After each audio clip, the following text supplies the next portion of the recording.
Uang itu ternyata bukan sekedar alat tukar. Uang itu ternyata bisa menunjukkan banyak hal. Penasaran? Yuk kita cek.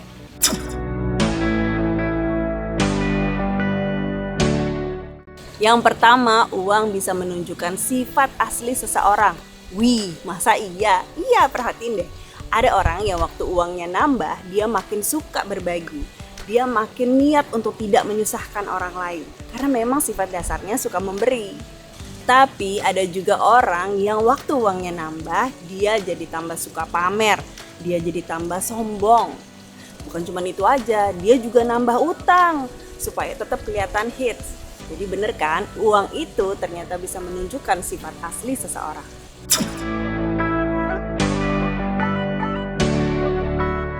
Yang kedua, uang bisa mencerminkan kedewasaan seseorang. Orang yang sudah dewasa secara finansial, mereka itu mengerti bagaimana mengelola uangnya dengan baik. Jadi mereka punya dana darurat, mereka mempersiapkan dana pensiun, mereka bisa nabung, mereka nggak dikit-dikit ngutang.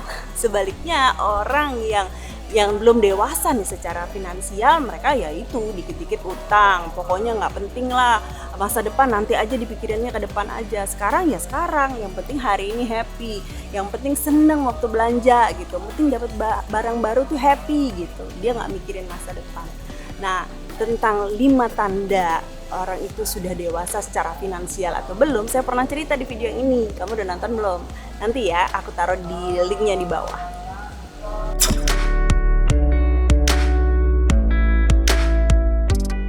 Yang ketiga, uang adalah pisau bermata dua. Ya, dengan uang kita bisa membantu sesama, dengan uang kita bisa membahagiakan orang lain, dengan uang hidup kita jadi tenang. Tapi di lain pihak, uang juga bisa membuat hubungan kita dengan orang lain jadi retak. Uang juga bisa bikin hidup kita jadi nggak keruan.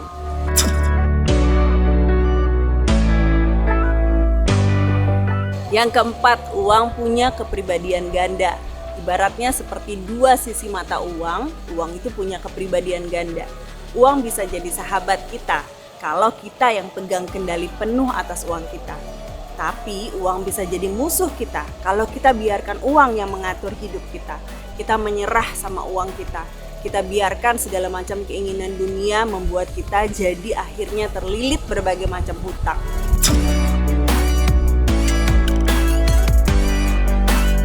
Berikutnya, uang itu ibaratnya seperti sebuah kendaraan.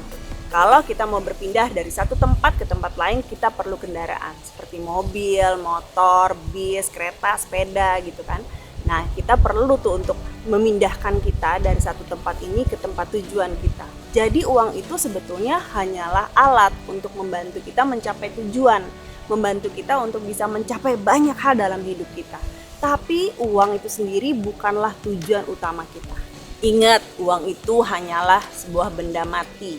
Uang itu tidak punya kuasa atas kita. Kita yang harus punya kuasa penuh atas uang kita. Karena itu kita perlu mindset yang benar tentang uang. Seperti yang saya ceritakan di video yang ini. Nanti kita ketemu lagi di situ ya. Klik di situ. Sampai ketemu. Bye.